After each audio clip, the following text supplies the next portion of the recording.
Alright, so it's Break Shower guys back again for another video, man.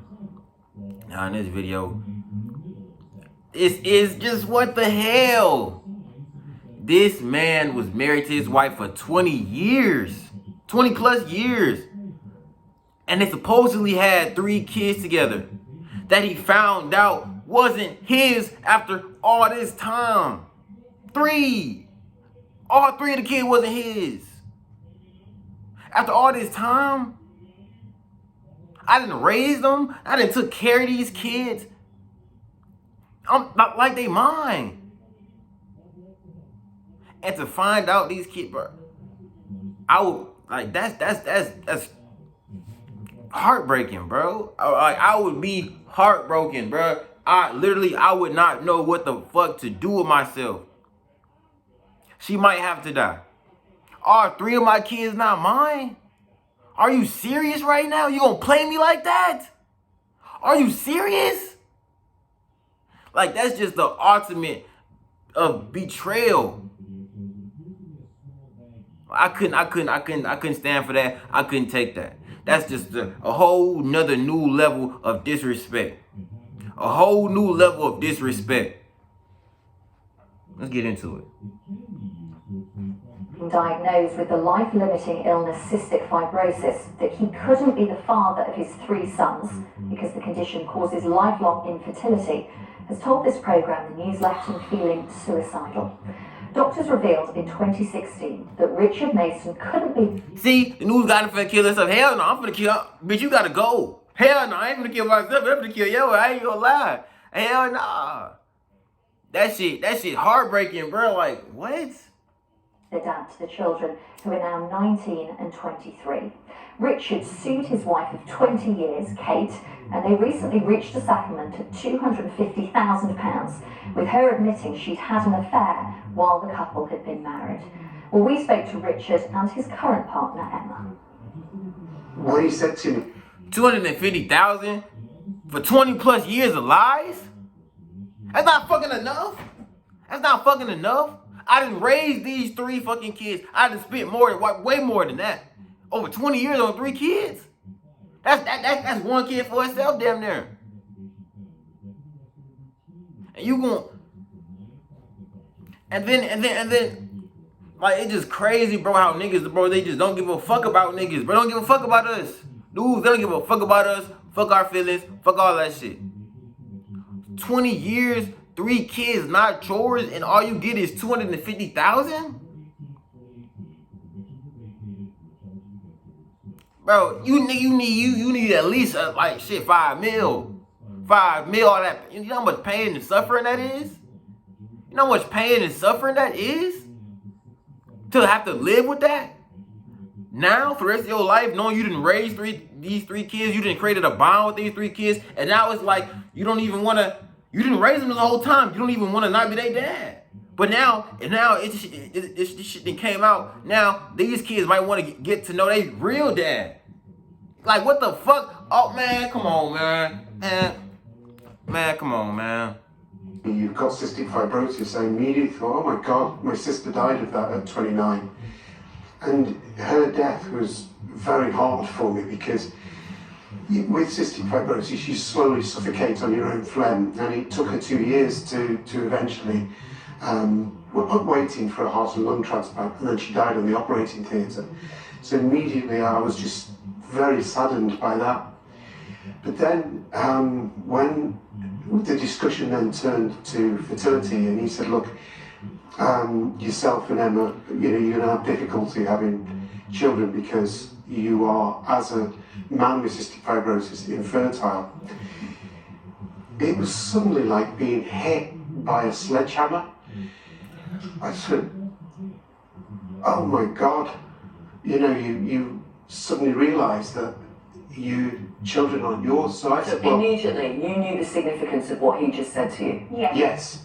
Both of you? There were medical experts in the room, and it's impossible without IVF for a man with cystic. Well, okay, so why the fuck is she? Why are you speaking up for this man? Let this man express his fucking feelings. Let him express what the fuck he felt. Express what the fuck what he thought when he found out that his 3 kids is not his, that he raised. Talking about being hit with like a sledgehammer. It should have like been hit by a fucking Mack truck.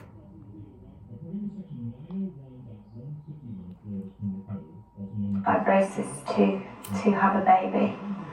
So then I said, well, he must have the diagnosis wrong because I've already got 3 boys. But I sort of was like clutching at straws there. So after that, it became a complete blur for me because it was almost like, you know, I don't know if you ever hit your head really, really hard and it's like a ringing and you just, you can't see anything that's going on around you, you can't think of anything that's going on around you. It's almost like you just have this ringing in your ears, and it's all the implications of everything as a result of that start, you know, flashing through your mind. Like, what kind of questions are you then immediately asking yourself? He just wanted to go straight to phone Kate, his ex-wife, so Kate, spare me the dignity, just tell me the truth. Was there anyone else? When I managed to compose myself, it was about an hour later, I sent her a text and I said, look, and this text has been in the press, but it was actually repeated verbatim from what I sent to her, and it's still on my phone now. I said to her, look, I've just been diagnosed with cystic fibrosis. I'm not expecting you to be sympathetic about that, 'cause you're a very hard person. And but the reason I'm telling you is that the boys are not likely to have been fathered by me. Now, obviously, there's something's gone on. And if you are honest about it with me, I don't intend to sue you. And you can decide how you want to tell the boys. If you want me to be there at the same time, that's fine. But if you lie to me, then I will take action. And I'll decide how I'm telling the boys. And the immediate response I got back was, I am sympathetic, but whatever science says, those boys will always be yours. Those boys will always be yours. Which was slightly different than saying you are definitely. That's like a slap in the face. I don't get, because I fucking raised them now. But they're not biologically mine. They didn't come from my seed. Like this is pissing me off right now. Like the coldness, the callousness of this woman. They'll always be yours. Because you forced it to be. You didn't give me the option. You didn't tell me, I was sleeping with another guy. And this kid might not be yours. Like, what the fuck? And how long was she sleeping with this man? For all 3 of the kids to be probably his? Or was she sleeping with different men at all different points of their relationship? She was fucking off a lot. She was doing a lot of fucking with somebody else. To have 3 different kids by another man or other men.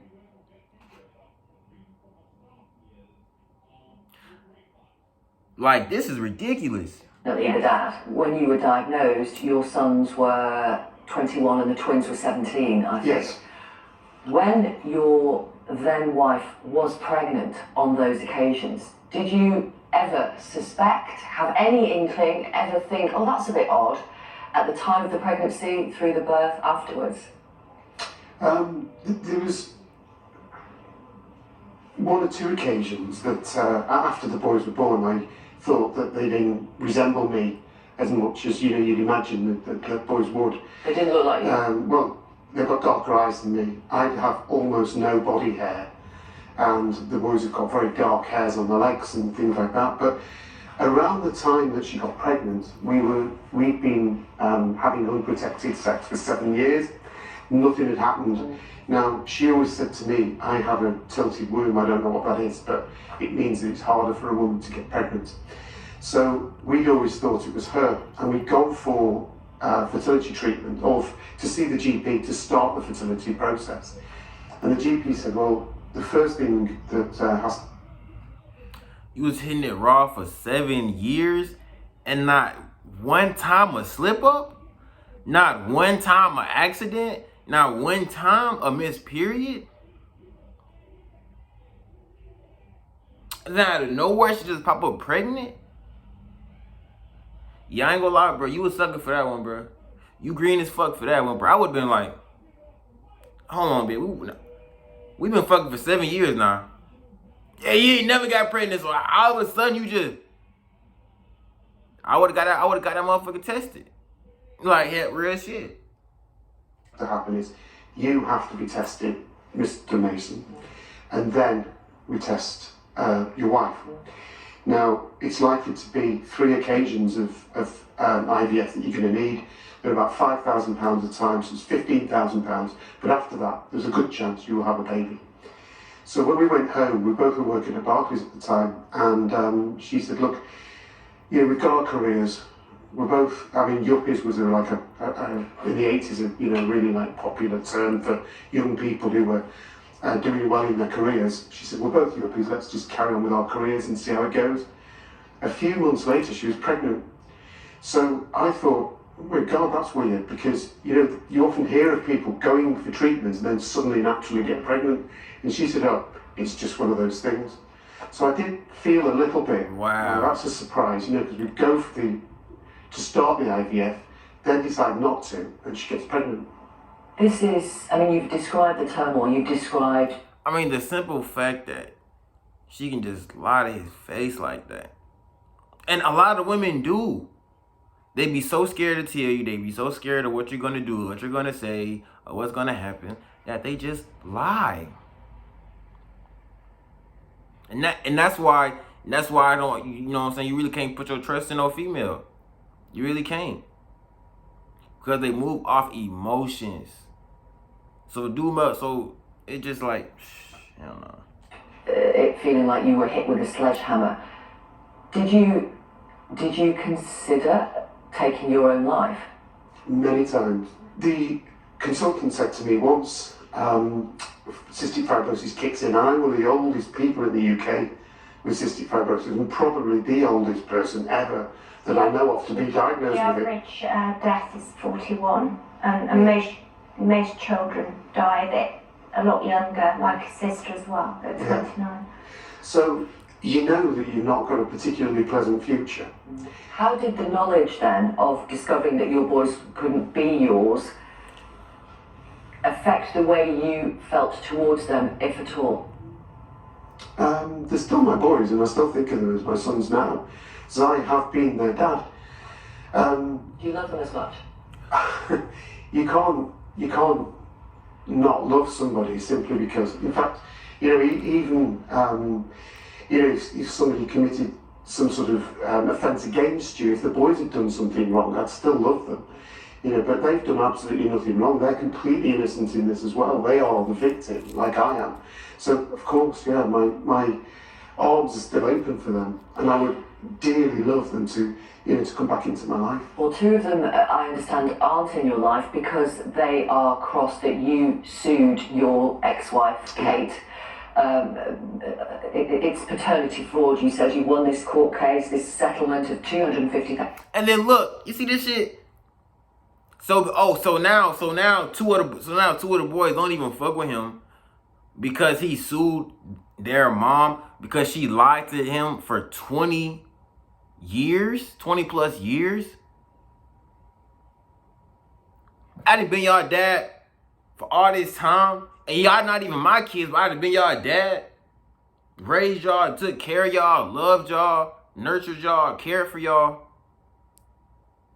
And then after all of this, because I find out that y'all not mine, and because I'm upset and I see y'all mom, y'all don't talk to me.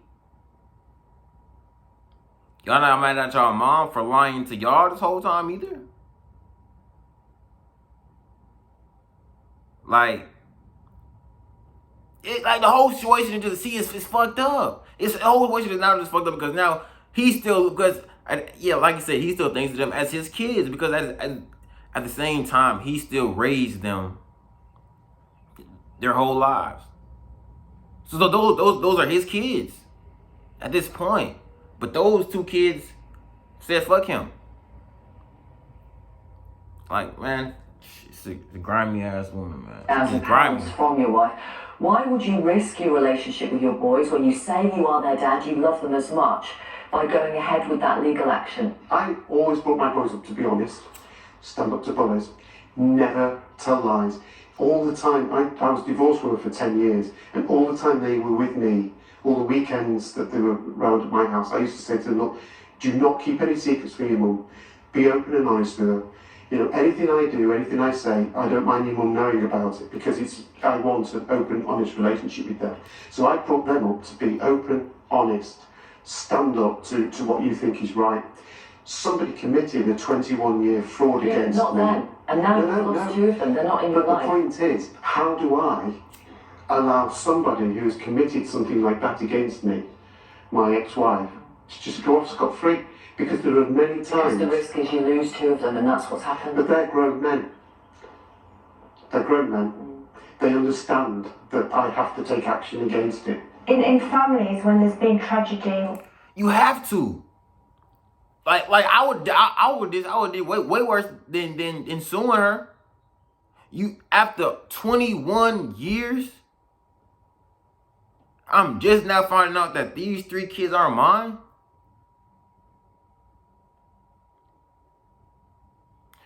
And you want to, and those 2 kids expect me to just do nothing about it? How? Like, what in? Like, it's you have to do something. You have to do something. You can't just let somebody get away with that. or anything like this, history tends to repeat itself through generations. And Richard wants to ensure that those boys don't think this is normal behaviour. She was completely denying that I wasn't the biological father. So up until the court case only a few weeks ago, she was still saying, even with DNA evidence, I'm sorry, the DNA evidence must be flawed. And the court case You're the has biological absolutely father. settled that, yeah. So if And even he told her, if you just be honest with me, if you just tell me the truth, I won't sue you. I won't do nothing. Just be honest. I just want to know. And the bitch still lied. She still lied after 21 years. I already know. I'm telling you I know. I'm telling you I know. I know you cheated. I know what you did. The boys aren't mine. Just tell. I want to know from your mouth. Just tell me.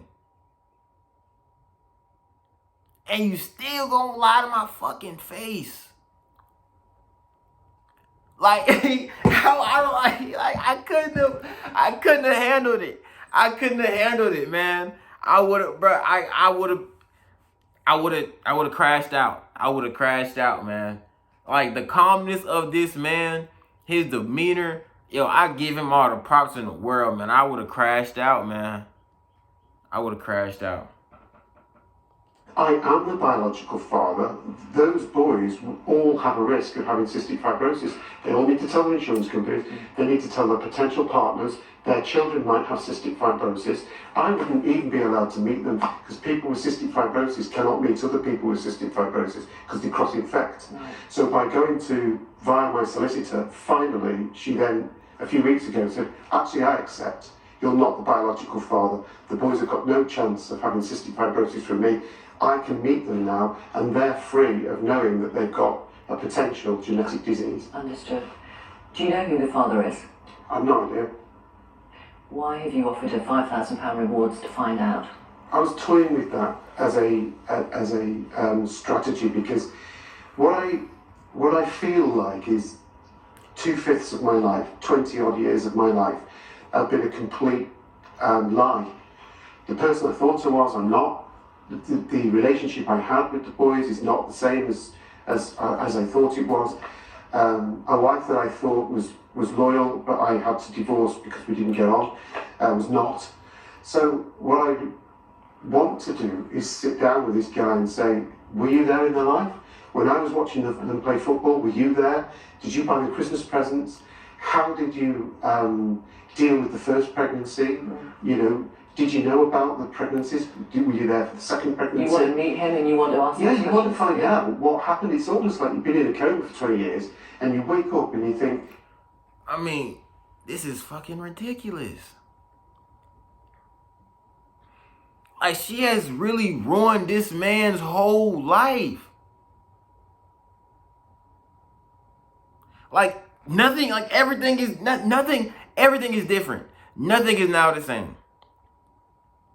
Every day you wake up and it's different. You can't you can't like, what? You don't have sons anymore. You don't, like, all those memories, like all those, they mean nothing. They mean nothing now. They mean nothing. I put in all that work. I sacrificed all that time for nothing. And it's a fucking slap in the face. Because, and now I have to just move on and act like the last 20 something years didn't happen. And now I'm knowing I had a hoe for a wife. And now I'm knowing it just, oh, it's ridiculous, man. God, this guy is a significant participant in my life that I have never met. Okay. And I have a desire to do that before I die. Do you know when that will be? My lungs have deteriorated about 15% in 2 years. And that level of deterioration maybe 6 to 10 years. Thank you very much for coming on the programme. We appreciate it. We wish you all the best. Okay. Thank you. Thank you.